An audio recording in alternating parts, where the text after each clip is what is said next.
Some viewers may find this disturbing. Viewer discretion is advised. Hi my loves, it's CHANGE.TROYCE and you're watching Choice TV. For today's video, I wanted to get on here and talk about Ananda Lewis. Now I'm pretty sure most of y'all know who Ananda Lewis is, but if you don't, she was a very famous media personality, broadcast journalist, and she was a famous TV host that got her start in the early 90s. Ananda Lewis was a 52-year-old veteran in the entertainment industry, and she's a big reason why a lot of our faves even ended up being interviewed on MTV. If it wasn't for Ananda Lewis, we probably wouldn't have seen a Jay-Z, a Beyonce, an Aaliyah, or a lot of pivotal figures in R&B and the rap world being interviewed on television. Ananda Lewis graduated from Howard University back in the year 1993, and she appeared in music videos, TV shows, and eventually she got her start on the 1994 series Teen Summit. She discussed a lot of things when she got the job for Teen Summit about HIV, the music industry, and the drug epidemic that affected a lot of Black and brown communities. She was a youth advocate and she was a force in the entertainment industry, and she got a lot of respect. She even famously interviewed Hillary Clinton. Ananda Lewis was known for her take no shit, challenge the grain, go against the grain, and I'm not scared of anybody type of personality. She wasn't scared to go against the grain and challenge social norms. And that's what made a lot of people connect with her, because for a lot of us who watched her, she was like a big sister that you can go to who, rather if you like the answer or not, she was going to keep it real with you. And that's why many young Black and brown girls all over the world looked up to her. And she left BET famously because she felt like BET was bad for Black people. You worked at MTV. You worked at MTV, you worked at BET. Yeah. What's the difference? Ooh, I hear money. You know what though? For me, the money was like number 3 on my list of why I'm leaving. Okay. I loved Teen Summit. It was my favorite show of all time so far, and I think it did so much for the consciousness of young people, and I miss it for those reasons. I don't miss necessarily working for BET as a network. I miss that show. You know what? I dog BET every week, but I watch it every night. I always end up there. You just end up there like, hey, who left the gate open? See, that's the thing. You want to watch a reflection of yourself, right? Yeah. You watch because it's Black people, right? I watch because so the only Black network in the world should be more reflective of the reality of Black life, because I don't know many people living like that. Okay. And I'm sure you as well. Right. There are too many of us who are young, Black, and successful to still be represented. And I won't go that far. I don't want to disrespect Mr. Johnson. They gave me my first start, and I really appreciate it. Yeah, that's how you got that coat. Exactly. Which is a whole other video within itself, because that's not what we're here to talk about. Women all over the world were obsessed with Ananda because, of course, she shot to superstardom once she got on MTV, and MTV was willing to give her own segment called Hot Zone, where she streamed and played music videos. And oftentimes when people think about MTV and live shows, they think about 106 in Park, freaking AJ and Roxy and Terrence and that whole era, and they always talk about Carson Daly, but they never talk about Ananda, and she paved that lane. The woman even had her own syndicated talk show, so she was definitely in her bag. But y'all are probably wondering what happened to her. Well, she left the entertainment industry because she didn't really like being famous. She went through a deep, dark depression. She had a really bad alcohol problem and a really bad smoking problem. And of course, she wanted to focus on her relationships. So of course, she left the entertainment industry and became a carpenter and started doing other small little gigs with HGTV and decided to get a normal job because she didn't want to be in entertainment anymore. So what happened to her and why are we talking about her? She recently passed away, and I really wanted to go in about it. However, I really want to talk about the recent stuff involving the pharmaceutical companies and a lot of the backlash she's getting from a lot of doctors and people in the medical field, even though she literally recently passed away last month. Ananda Lewis has died 4 years after revealing she was diagnosed with breast cancer. She was 52 years old. Several doctors have been going in on her. Multiple doctors with TikTok accounts and YouTube channels have been basically going on the internet making it very clear that Ananda Lewis is a conspiracy theorist, that she's crazy and that she's impulsive and that she's not a leader because, of course, they feel as though that she led people down the wrong path because she passed away and she wanted to do things the natural way, which we'll talk about later in this video. But many doctors grilled her because she had a lot of negative things to say about the pharmaceutical company and how they prey on the fact that they don't actually try to prevent the disease, but they actually just make a profit off of trying to give you treatment for the rest of your actual life. It is up to me to make sure I'm getting the information, asking the questions, and circumventing a system that is designed to hurt me, or at least not to be the one who gets helped. Black women's death rates for cancer are still 40%, the same they were 20 years ago.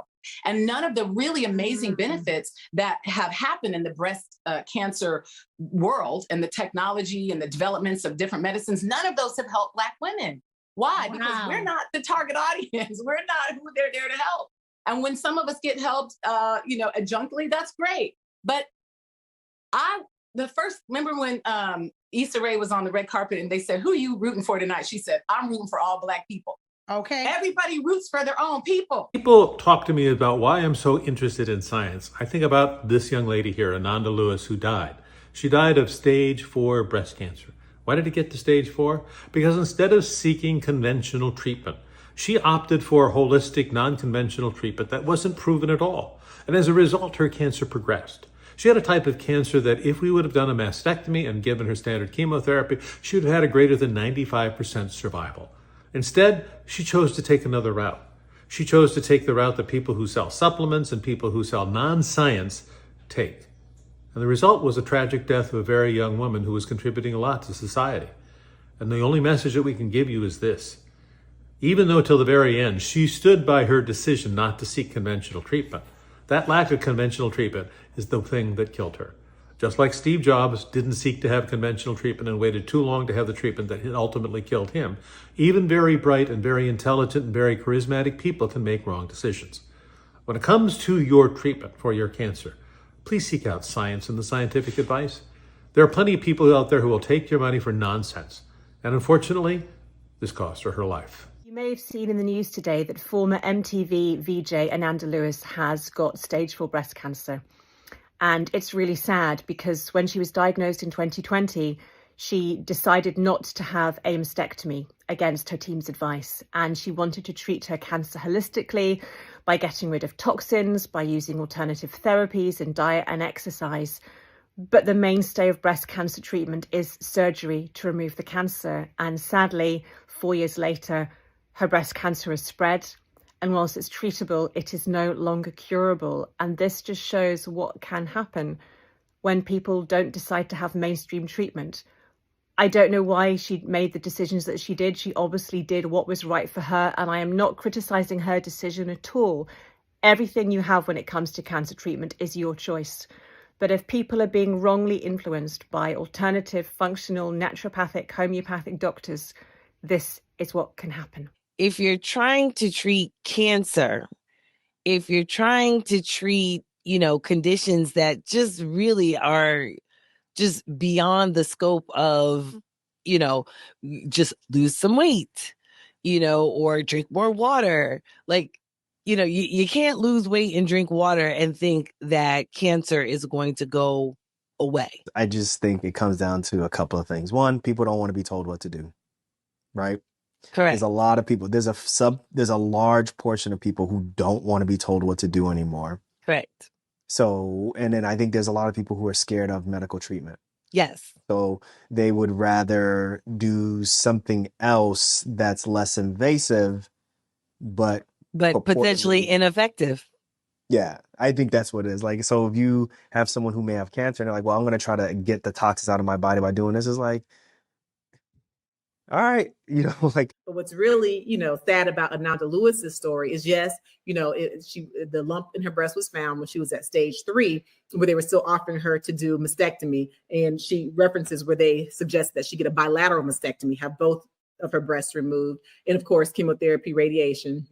But she opted not to do the treatment. But then as you continue to listen, you learn that she chose not to even have the tumor removed. When women get to a certain age, especially when they get towards 40 years old, it's important to take multiple tests because you may think that you're going to be beautiful and indestructible for the rest of your life, but it's not reality. Most women have to undergo mammograms. If you can afford or have the privilege of having access to healthcare, it's important to get mammograms and sonograms that can tell you if you have potential things such as fibroids or breast cancer that could develop in the near future. Most women are usually advised to get this, especially if they have regular doctor checkups. However, Ananda Lewis never went out of her way to get these mammograms because she always had a bad feeling about them. And what's sad about it is, yes, mammograms are known to be very harmful because when you get CT scans, x-rays, a lot of those things can have very DNA damaging effects because it radiates radiation. For a really long time, I have refused mammograms. And that was a mistake. I watched my mom get mammogrammed for 30 years almost. And at the end of that, she had breast cancer. And I said, radiation exposure for years, breast cancer. Yeah, I'm gonna pass. Thanks anyway. I am stubborn. I'm gonna admit that up front. Those of you who know me know that's true. And I stand by that thinking. I stand by the research that shows that an accumulation of radiation in your body can cause cancer. And here comes the but. But what I didn't understand and what I need you to understand, the reason I'm here telling you my business is because if I had done the mammograms from the time they were recommended when I turned 40, they would have caught the tumor in my breast years before I caught it through my own breast exam, self-exam, and thermography. And they would have caught it at a place where it was more manageable, where the treatment of it would have been a little easier. Instead, what I'm dealing with is stage 3 breast cancer that is in my lymphs. I need you to get your mammogram. And as time went on, it spread through her spine and she just developed so much excruciating amount of pain. And she left behind her 14-year-old son literally a few hours after his graduation from middle school. So it's really sad and unfortunate that we did lose someone like that. But there's a lot more to her story that many people don't always consider. Kind of conventional approach to cancer doesn't really look at prevention because they make their money off of finding it and killing it, right? So there's no money in prevention. You are the person and one of the only people who can do any prevention because it comes from what you eat and the emotional environment you surround yourself with, how you treat your body, how you deal with toxic chemicals that we're exposed to every day, the kind of stuff you carry your food in, like plastics. I mean, I'm learning so much about my responsibility in creating this, and that's not blame. Responsibility is your ability to say, I can do something about this because I had something to do with it being here, right? For me, that's what it is. Mm-hmm. And so it isn't, oh, shame on you, look what you've done. It's, hey, I don't have to put my hands in my life in someone else's hands. My life is always in my hands. And there are things that I can do to turn this around. Cancer is a process that the body undertakes because of certain things. And if you can fix those certain things, what I believe and what I'm witnessing is that you can start to reverse that process. She initially found out about her cancer in the year 2018, but she hid it from the public because she didn't want anybody to have sympathy for her or view her as vulnerable. So she kept it to herself. And then in 2019, she started trying to beat the odds and trying to beat cancer. And then eventually COVID happened in 2020. As COVID happened, Ananda Lewis, should I say, had her spiritual awakening. I mean, high fructose corn syrup is a super problem, but all sugar is a problem that's created. And anything they make from corn, soy, and mainly corn and soy, like canola oil. I was shocked when I walked into the Whole Foods hot bar that I've been feeding my child from for years off and on. And there's so much canola oil in that food. Canola oil is like to me, I'm just going to say this is my opinion. Pardon me, because I love Whole Foods, but they need to change this. Yeah. Canola oil is the single most toxic food you could eat, in my opinion, because of all the damage it does to your brain, to your nervous system, to your body. And because it's so pervasive in all the foods, they do these studies and they say, oh, well, this much of it is only going to cause this. So when we think of studies and they say, oh, a triple blind study makes it right. The study game is a racket too. So I trust those with a grain of salt. But you know, they're doing these studies and say, oh, okay, if you have a tablespoonful of canola oil every day, here are the effects. And those aren't that bad. And so the FDA approves and so, yeah, that's not that bad. Plus they get paid. That's a whole nother conversation. But that's not that bad. Okay. But you're not eating a tablespoon. It's in everything you're eating. You're eating about a cup of it a day. When I used to make cakes for my son, because I thought I was doing a healthy thing by not buying them at the store, it called for a cup of canola oil. And I poured that sucker in there like, yeah, because I had no idea. And she kind of realized that she was going to be handling cancer, but the natural way. So as we all know, during the pandemic and hell, even before that, We've all been hearing about Dr. Sebi's teachings and a lot of herbalist teachings. During the pandemic, there was a lot of misinformation about what fruits and vegetables are antiviral, what's anti-cancerous, and what can protect you from diseases and illnesses and so much more. Because as we know, during COVID, a lot of people who were more susceptible to COVID were people who already had issues such as cancer, diabetes, and so much more, or people who were typically elderly. So essentially, Ananda Lewis made it very clear during the pandemic, I'm not going to be going to the doctors anymore. I'm not doing none of this stuff. I'm going to be doing everything the natural way. When Ananda Lewis was younger, her mom and her sister were former cancer survivors. Her oldest sister survived cancer after a few years, and her mother ended up surviving cancer after dealing with it for years. It was just very apparent that cancer ran in the family. However, Ananda Lewis back then never wanted to do mammograms because she associated mammograms with being dangerous. So let's be real, the pharmaceutical companies have not always been nice to a lot of black people and brown people. It's been known that oftentimes if you come in, speaking your slang and, coming in saying your beliefs, a lot of times doctors will just say, yeah, whatever, and just tell you the basic stuff that's written on paper. It's very rare nowadays to come across doctors that have empathies and actually care about you. A lot of times, a lot of us didn't grow up having insurance or didn't grow up having a dedicated doctor. So a lot of times when you're an adult and you do go to a doctor, sometimes they can be very standoffish and awkward. There's no eye contact. There's no connection, which I understand because nurses and doctors are disassociated. Sometimes they deal with so much patients, so much client and stress in their own personal life on top of the long hours that don't even really compensate for the pay that they get. So essentially, it's led to a lot of black women and especially women of color having distrust for the pharmaceutical world and the medical field. And the fact that black women have the highest mortality rate, where oftentimes when black women have children, they're more likely to die during childbirth.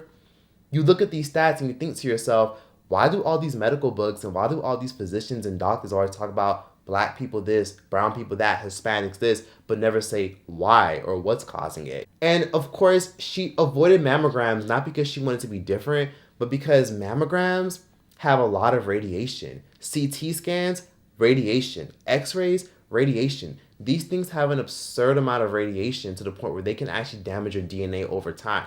And she knew that. Background can confirm for you that radiation will cause cancer in the human body. So basically, cancer is cells refusing to die, right? They propagate, they spin out of control, they refuse to die like normal cells are supposed to do. And that can be triggered by lots of things. DNA damage is one of the biggest things. Radiation damages your DNA. So my thinking, and what I still believe is true, is that in my mom's case, 30 years, but however many years prior to that, 10, 20, that much radiation and accumulated in your body over that period of time will cause problems. Here's where my thinking was wrong. The benefits outweigh that risk. To some degree, it does sound like that Ananda was overthinking shit. Because, most women are getting mammograms every few years or every other year or so. But the thing is, if she had just taken the mammograms and got the sonograms, she would have probably caught the tumor before it grew into something visible. But she didn't. She avoided mammograms and sonograms her whole life because she just thought, oh wait, the women in my life, including my mother, got cancer even with these yearly 2 years, 3 year mammograms. So she thought it was best to avoid it as a whole. Now, the thing about radiation, it's problematic.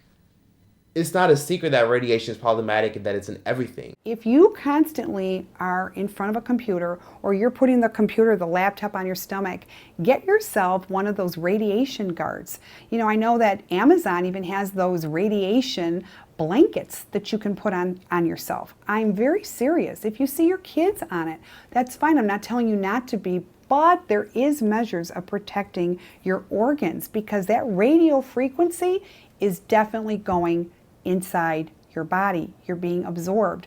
I have so many clients and loved ones that are dying from aneurysms and brain tumors and brain cancer. And trust me, it's getting to the point where it's becoming an epidemic. And I cannot believe that while it's just happening, it's being caused and brought on by something bigger. And this is what I'm talking about. So for those of you that don't buy it, yeah. For the women that put, say, their cell phone in their bra, they're the first ones that down the road will get breast cancer. If you've got your phone in the back pocket, be careful for any colon cancer. That is all radio frequency your body is absorbing. So you're going to have to figure another way of what you're going to do with your phone. Sorry to tell you that. And start getting proactive and take a look at all the sick people that are out there. They're getting sicker and they're getting younger. So it is something to think about. It's in a lot of times the radios you listen to. It's in sometimes the things you touch. A lot of times, a lot of it is even in your phone. And if you do research about how dangerous radiation is, there'll be a lot of articles debunking about how, it's not that bad and only this amount is bad, when in reality, radiation is radiation. And that's all Ananda Lewis was thinking of. At one point, it did go down from stage 3 to stage 2, but then it progressed again from 2 to 3, and then it completely just grew as time went on. And what's so interesting with this was we got to talk about Mr. Dr. Sebi. Dr. Sebi gained a lot of popularity back in the 90s, for those of you who don't know, and he's been popular for years. He's been known to be linked to Michael Jackson, Magic Johnson, and Lisa Left Eye Lopez. He had a list of fruits and vegetables and types of waters you should drink to avoid certain diseases and illnesses. He talked about cancer, high cholesterol, diabetes, herpes, and so much more. And he has been known to help cure people with an alkaline diet and an herbal remedy. Things that people have been doing in the Caribbean and in Africa and even in Asia for generations. And of course, he has gotten backlash for so many years until he eventually passed away due to pneumonia, because there has been a lot of theories and conspiracy theories about them offing him because he died from pneumonia, even though he was out here curing people from all types of illnesses, because there were rumors that he was out here stealing patients from the pharmaceutical companies and they were trying to put a stop to him before his global impact reached its peak. Nipsey Hussle famously even wanted to create a documentary about Dr. Sebi. The only fruit in America that I know for certain that is good is crabapple and some elderberries, blackberries, elderberry, and crabapple. The rest, you could eat them if you want to. They're not going to hurt you, but they're not going to nourish you because they're artificially made. None of them. Thank you, ma'am. And that's how much of an impact he had. And he still has an impact on people to this day because his products are still doing well and selling amazing online. However, people have been following his teachings to the T, to the point where they don't realize everybody's body is different. What works for some may not work for others. And Ananda Lewis was very headstrong about her beliefs and believing that herbal remedies and what her ancestors did would pretty much protect her. But when you compile stress and you put on top of that a lot of, financial hardships, of course, it's not just about what you eat, but it's about what you consume in general. Now, as time has gone on, Ananda Lewis has, of course, gotten a lot of, backlash from a lot of her fans, because they did say numerous times, even before she died, due to frustration, that she needs to stop being dramatic and go see a doctor. But what's so sad about Ananda Lewis's passing is that she could have probably passed away anyways. It's not guaranteed that if you talk to a doctor that you're going to survive or live. It's not guaranteed that if you get these mastectomies and you get these surgeries to remove these tumors that you're going to survive anyways. So was it really problematic for her to go the natural route? What's disappointing is, fast forward to now, even months before she passed away, she came out and she went on multiple press runs letting it be known that she regrets not getting her tumor removed when she had the chance. By the time her cancer progressed to stage 4, it was too late. She couldn't get it removed. It had spread to the rest of her body. Sooner. Were you good about getting your mammogram? You know I wasn't. We spoke to Ananda last October. Had I taken advantage of early detection and this was caught earlier, I would have had an outcome like my sister. She caught hers at stage 1. They did a little lumpectomy. She did some pills for 5 years. She's great. Prevention is the cure, because preserving your health is way easier than fighting to get it back. I decided to keep my tumor and try to work it out of my body a different way.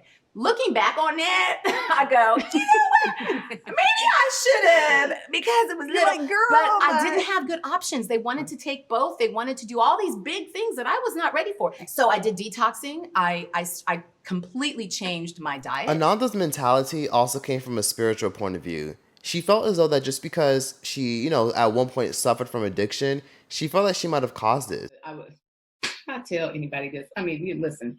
One day I'll be dead. I want you to know the truth. I smoked cigarettes for almost 14 years.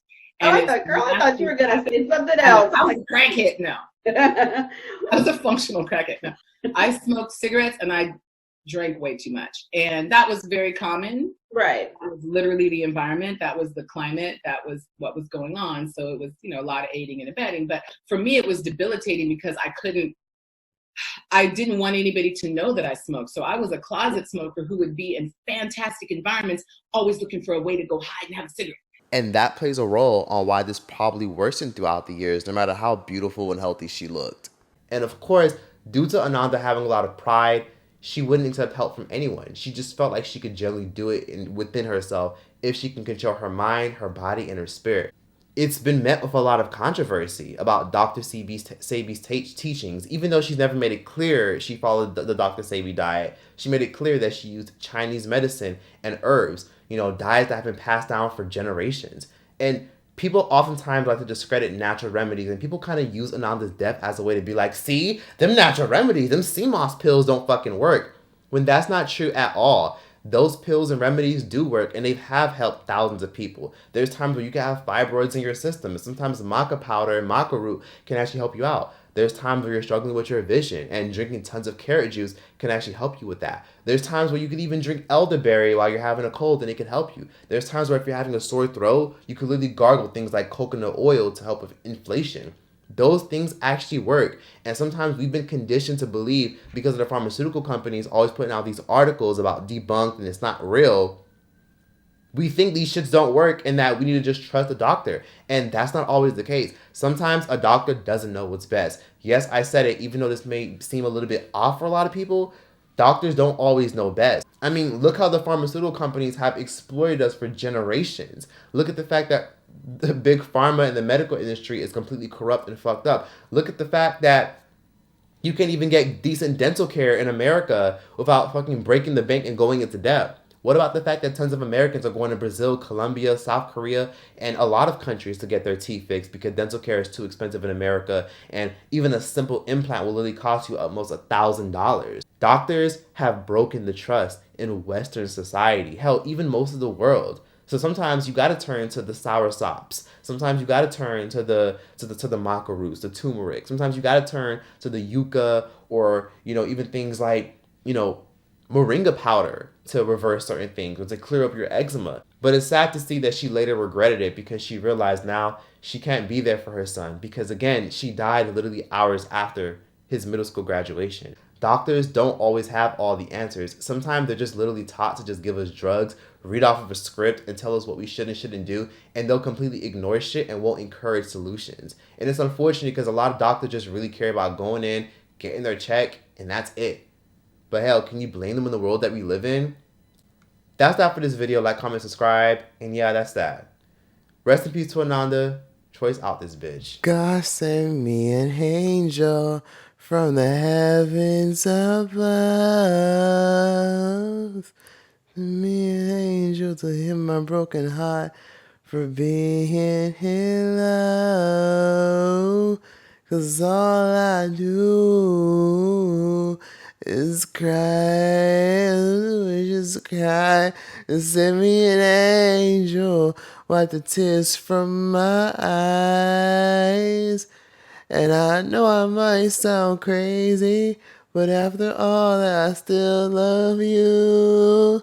You wanted me back in my life. That was just something I had to do. I was with her. And they can't have my love no more. My heart can't so light, and I'm apologize. So God send me an angel from the heavens above. Oh God.